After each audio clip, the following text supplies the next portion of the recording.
On the bridge of the Vanguard 1, the tactical arithmetic HUD flickered in a mocking amber. Climbing toward a lethal threshold were the numbers, yet they didn't feel like the primary threat.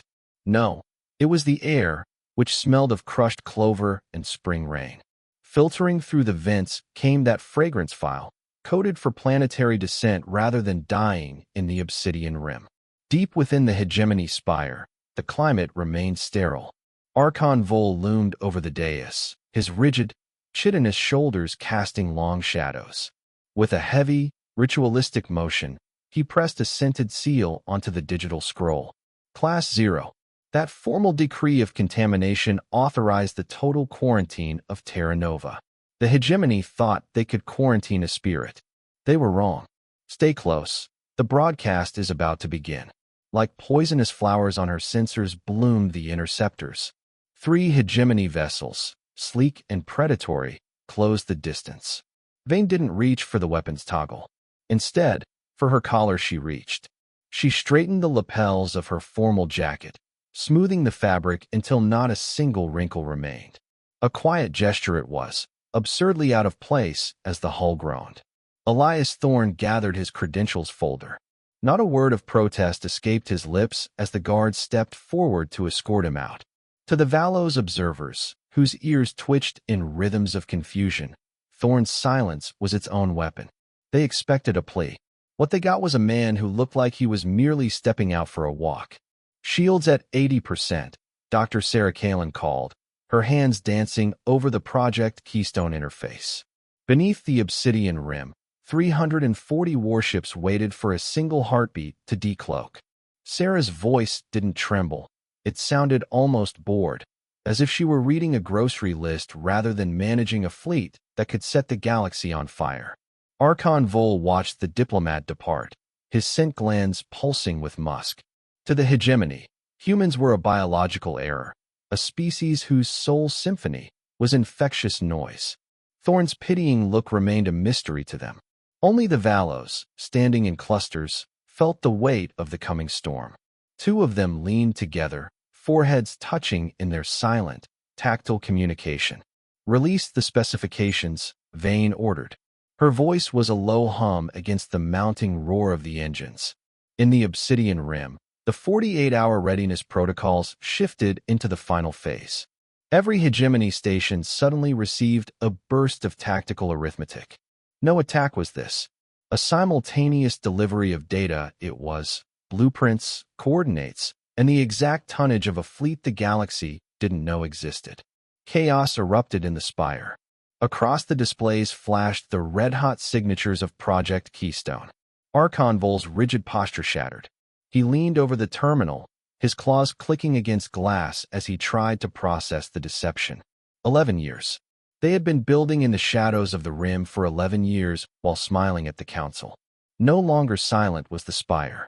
Thorne reached the outer hangar, pausing to look back at the spire.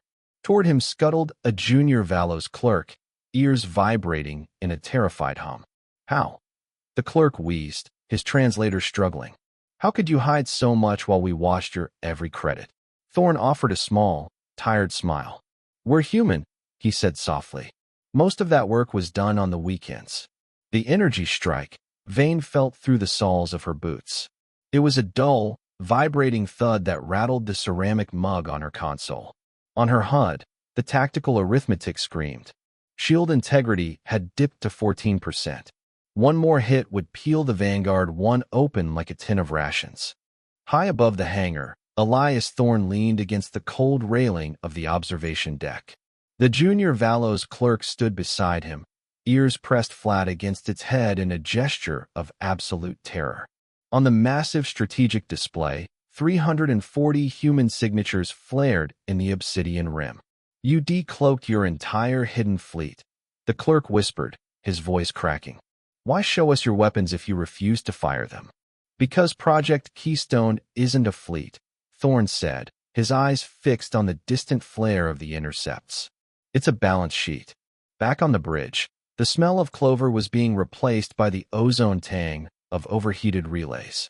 Vane looked at the small, crumpled drawing taped near her NAV screen. a smiling star sketched in yellow crayon by her nephew, Leo. It was a reminder of why she was sitting in a target circle. The hegemony considered them a contamination, a Class 0 error to be scrubbed from the galaxy. Interceptors charging for final strike, Sarah reported. Her hands hovered over the Keystone transmission protocols. Tactical arithmetic suggests they aren't listening to the diplomatic hail, Captain. Vane reached for her ceramic mug. The water was lukewarm and tasted of recycled minerals. She took a slow, deliberate sip, letting the moisture coat her parched throat before setting the cup back into its recessed holder. Now, Vane said. Vane releases the Soul Symphony into the hegemony's tactical data stream during heavy fire. The transmission wasn't a virus. It wasn't a sonic weapon designed to shatter chitin or scramble nervous systems, though the Archon sensors initially flagged it as such. It was a multi-layered harmonic broadcast of technical specifications. It contained the exact fuel cell layouts, shield frequencies, and hull alloy ratios of all 340 human ships.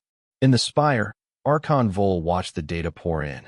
His claws clicked rhythmically against the console, a cultural quirk of his species when faced with a logical paradox.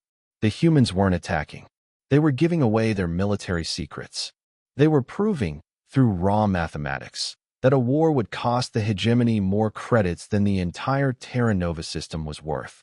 They're singing to us, the Valos clerk realized. The ears on the small alien's head began to vibrate, not in fear, but in a strange, resonant alignment. The Soul Symphony wasn't noise. It was a greeting code, translated into the base 12 math of the hegemony's own engineers. Silence fell across the sector as the three interceptors abruptly cut their thrusters. The quarantine line remained, but the weapons locks faded from the Vanguard 1 sensors. The threat of violence had been replaced by the weight of an inescapable truth. Humanity wasn't a Class 0 threat because they were dangerous. They were a threat because they were too expensive to ignore. A formal apology signal flickered onto the main screen. The Corthian High Order demanded a direct link. Vane stood up, the groaning metal of the ship settling into a rhythmic hum. Vane straightened her formal jacket. She smoothed the lapels with her palms, her fingers lingering on the crisp fabric for a moment before she looked toward the camera. Archon Vol stood alone in the center of the spire. The digital scroll with the Class 0 seal lay on the floor, its scent mark fading into the sterile air. Through the vast windows, the obsidian stars of the rim continued their silent rotation. On the central terminal, a single human specification remained active, displaying the structural blueprints for a kindergarten on New Veritas. Thorne walked toward the hangar doors. The heavy steel slid shut behind him. The last human ship in the system drifted toward the jump gate, a small speck of gray against the endless black.